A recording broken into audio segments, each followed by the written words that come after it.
How to adjust sound effects in Diablo Immortal. Hi everyone, welcome back to Gameplay Classic.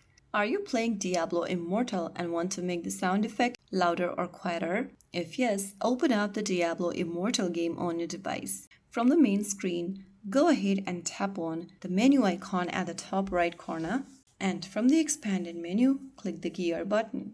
Soon after you do that, you'll open up the settings. From the Settings tab, go ahead and tap on General.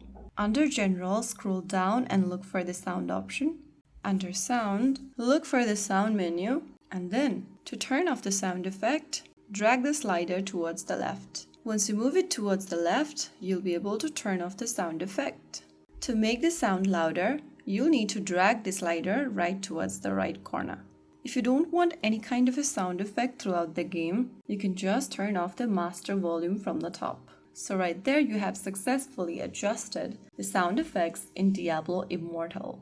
You can also go ahead and turn off any kind of sound effects you don't want by dragging the slider. If you found the video helpful, don't forget to like, share, and subscribe to our channel. I will be back again in the next video. Stay tuned and thanks for watching.